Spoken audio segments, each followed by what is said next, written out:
이재명의 생명줄 지지율은 몇 퍼센트야? 60%. 이 60%를 유지해야 탄력을 발휘할 수가 있다는 거예요. 외교, 안보, 그 다음에 내치까지. 그런데 60% 밑으로 내려간다? 당장 보셨잖아요.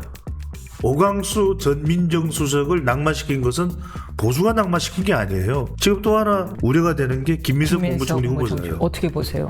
지금 이 지지율은 58.6입니다만 저는 갤럽과 이 세계 여론조사기관 MBS를 봐야 돼요.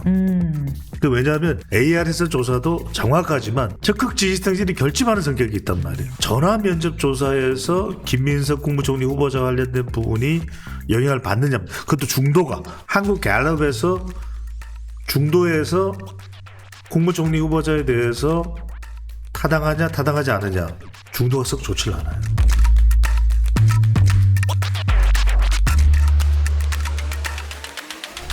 물 임기 너무 초반이라서 뭐 지지율이 무슨 의미가 있나 싶지만 어쨌든 근데 리얼미티어에서 지지율을 조사를 해봤는데 국정수행 지지율이 58.6%입니다. 그렇죠. 이게 이제 역대 대통령의 취임 후 첫 국정수행 지지율을 보니까 문재인 대통령이 되게 높았어요. 81.6%. 이명박 대통령이 76%. 그리고 박근혜 전 대통령이 53.8. 이게 진영이 극단화되면서 이제 점점 낮아지는군요. 그렇죠. 예. 더 이상 허니문은 없는데 예. 첫 번째 우리가 58.6을 어떻게 생각하시냐면 보통 이제 첫 지지율이 본인이 얻었던 득표보다는 한 10%가 높아요. 비슷하죠. 그러네요. 약 10%. 딱이네요. 58.6인데 이게 기준점이 돼요. 자, 이것보다 내려오게 되면은 이제는 흔들려. 왜 흔들리냐면은 지금 이재명 대통령이 재판을 계속 받아야 된다는 사람들이 한 55% 돼요. 그럼 뭐야? 이 58.6보다 내려와 버리면은 당장 나올 수 있는 이야기가 두 가지예요. 첫 번째는 재판 받아라. 이건 이재명 대통령에서는 제일 큰 타격이에요. 재판 받아라. 왜 안 받냐? 사법부가 이제 다시 전국 법관회의원 그렇죠. 다시 이제 추정했던 길 지정하겠습니다. 재판 받아라. 네. 우리는 재판 안 받냐? 이민서는 재판 안 받냐? 배수도사는 재판 안 받냐? 우리 스태프는 재판 안 받냐? 이런 상황이 되니까 이게 이제 후들거릴 수밖에 없는 거죠. 두 번째는 뭐냐면 대선 때보다 득표율이 낮아지면은 당장에 이른바 반 이재명 정서가 또 확산이 되는 거예요. 봐라. 결국 사정정국 들어가지 않냐. 지난 비상계엄 이유를 들었던 이른바 이 폭거, 탄핵, 특검, 줄특검, 이제 대통령 거부권 행사도 못한다. 그럼 완전히 그냥 국민의힘을 정당을 갖다가 싹 사라지게 해버리고 아예 보수를 괴멸시켜서 이해찬 전 총리가 이야기했던 대로 전 대표가 이야기했던 20년 집권으로 들어간다. 그렇죠. 네. 그게 야욕이 아니겠느냐. 이렇게 이야기가 되면서 그러니까 지금 여러분들이 배추도사한테 궁금한 게 그럴까요? 그러면 이재명의 생명줄 지지율은 몇 퍼센트야? 60%예요. 이 60%를 유지해야 탄력을 발휘할 수가 있다는 거예요. 외교, 안보, 그 다음에 내치까지. 그런데 60% 밑으로 내려간다? 당장 보셨잖아요. 오광수 전 민정수석을 낙마시킨 것은 보수가 낙마시킨 게 아니에요. 보수는 지금 힘도 없어요. 민주당 내에서 무슨 경향신문 한겨레 같은 데서 말이 되냐? 오광수 뭐냐? 왜 오광수냐? 답변하라. 지금 또 하나 우려가 되는 게 김민석 국무총리 후보자예요. 어떻게 보세요? 김민석 국무총리 후보자가 지금 이 지지율은 58.6입니다만 저는 갤럽과 이 세계 여론조사기관 MBS를 봐야 돼요. 왜냐하면 네. ARS 같은 경우에는 ARS 조사가 잘못됐다는 이야기를 드리는 게 절대로 아닙니다.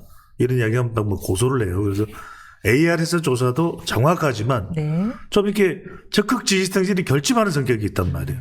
그러면은 자, 전화 면접 조사에서 김민석 국무총리 후보자 관련된 부분이 영향을 받느냐, 그것도 중도를 보셔야 돼요. 이게 중요한 거예요. 그런데 한국 갤럽에서 중도에서 국무총리 후보자에 대해서 타당하냐 타당하지 않느냐, 중도가 썩 좋지 않아요. 아, 좋지 않아요. 나왔어요?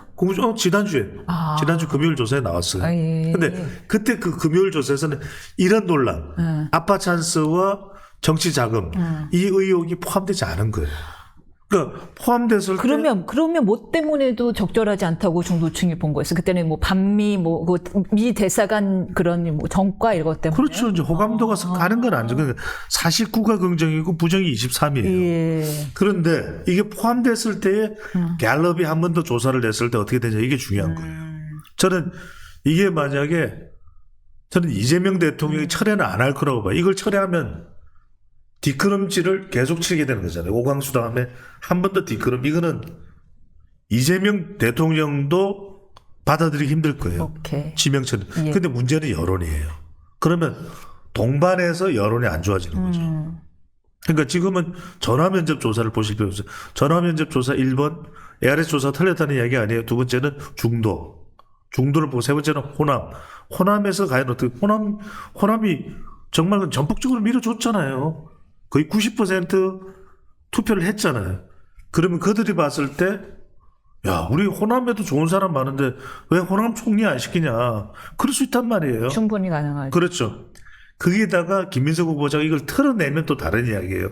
이걸 털어낸다면은 오히려 더 전선이 역전도 될 수 있죠. 더군다나 아들과 관련된 부분, 또 정치 자금과 관련된 부분. 근데 아직까지는 그렇게 명쾌해 보이지는 않아요. 그렇다고 해서 어느 한쪽만 옳다고는 할 수 없지만 그만큼 근거를 가지고 김민석 총리 후보자가 명쾌하게 설명을 해야 되겠죠. 이런 건. 지금 제일 뭐가 불명확해 보여요? 저는 최근에 이제 불거진 것 중에 하나가 우리 이맹크도 학력이 좋잖아요. 그죠? 저는 예, 학사입니다. 학사. Y를 버리고 S를 했는데. 근데 이제 중요한 것은 뭐냐면 이 부분일 거예요. 죄송합니다. 네. 좀 자중해 주시고요. 네. 그 무슨 말씀이냐면 이 이야기일 거예요. 홍콩 인턴. 그러니까 고등학교를 다니다가 고등학교 재학 중에 홍콩 인턴을 7개월 홍콩 대학이 너무나도 대단한 대학이에요. 아시아의 탑5 안에 들어갈 거예요. 오. 유니버시티 오브 홍콩. 저도 한번 가보기도 했었는데 그렇군요. 예. 이 홍콩 대학에 대한 자부심 엄청. 그 중에서도 메트로폴리탄 대학 그 안에 그 교수와 인턴을 하면서 7개월간 공통 저술을 하고 책을 냈다는 거예요. 그걸 아들이 직접 자기소개서에 올렸습니다. 오케이. 그런데 첫 번째 질문, 이거는 이제 해명이 필요할 거예요. 이제 네. 보도된 내용을 전달되는 겁니다. 제 주장이 아니에요. 자기소개서를 어디에 그렇죠. 올렸어요? 어디에 사용하기 위한 무슨 사이트가 있나 봐요. 네. 자기를 뭐 소개하고 오케이. 이런 네. 사이트가 있는데 첫 번째는 뭐냐면 그 고등학교에 물어봤더니 휴학이 될 수가 없대요. 그러니까 이것 자체가 아주 중요한 이제 이 보도를 한 곳에서 이야기를 하는 거예요. 네. 휴학을 할 수가 없다는 거예요. 두 번째, 홍콩에 있는 메트로폴리탄 대학에 그런 프로그램이 있는지를 물어본 거예요. 없대요. 세 번째는 그러면 그 공동저술했다라는 인턴 기간 동안에 교수가 있을 거잖아요. 연락이 안 돼요.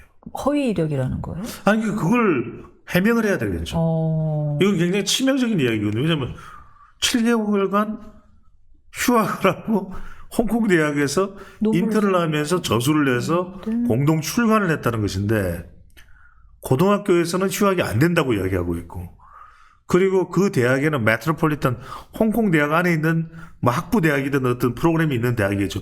메트로폴리탄 대학은 그런 프로그램이 없다고 이야기를 하고. 그런데 죄송합니다. 세 번째는 그 교수는 연락이 안 돼요. 근데 죄송합니다만 여기에 딱히 아빠 찬스가 뭔지는 잘 모르겠고 김민석 후보 입장에서는 그거는 내 아들 일이지 내 일이 아니냐 내가 허위 이력했냐 이렇게 주장할 수 있는 거잖아요. 그럴 수 있죠. 예. 그럴 수 있는데 무슨 이야기냐면 이게 완전하게 밝혀지지는 않았지만 네. 공동으로 출간했다라는 것은 일단 아들이 올린 글이잖아요. 그죠? 예. 그러면은 뭐 국무총리의 후보자로서는 이 사실이 아니다면 적어도 해명을 해줘야 되겠죠. 그러면 이 내용 자체가 부담이 되는 거죠. 총리 후보자로서는. 가족과 별개가 된다?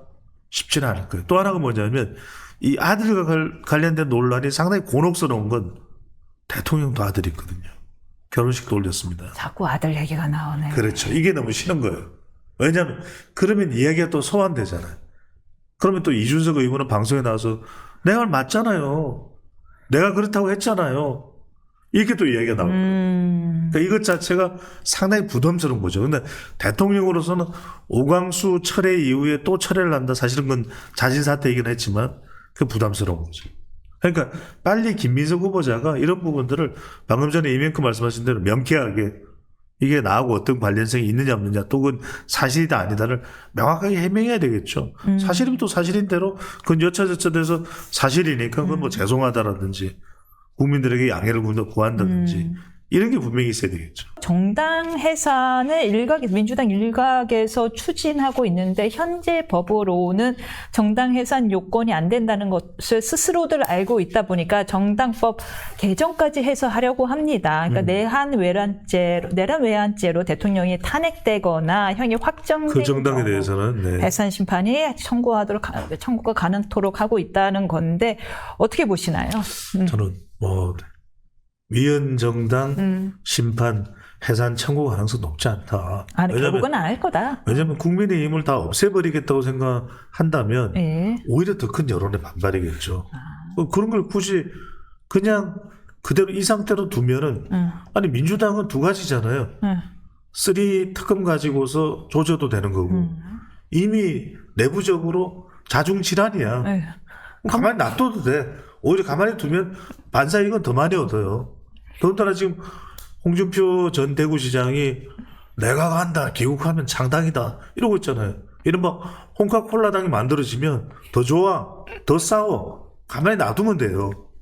근데 그걸 굳이 해산할 이유가 없는 건 뭐냐면 단합해서 싸우게 할 이유가 그렇죠. 없죠. 위헌 심판 청구, 해산 청구 이런 걸 살짝 흘리는 게 전략이에요. 왜냐하면 더 이제 분열을 시키는 거지. 더 찢어져라. 이준석까지 해서 다 찢어져라. 겁먹여서 공황 그렇죠. 상태로 만드는 거군요. 공황 상태로 만드는. 막 정신없게 만들려고. 우리가 제일 어리둥절한 데가 공황이잖아요. 못 찾아. 공황 가면 공황이 오더라고요. 공황이 오죠. 알겠습니다. 그런 상태로 좀 격려 좀 해줘요. 재밌다고. 정말 최선을 다해서 웃고 있는 겁니다.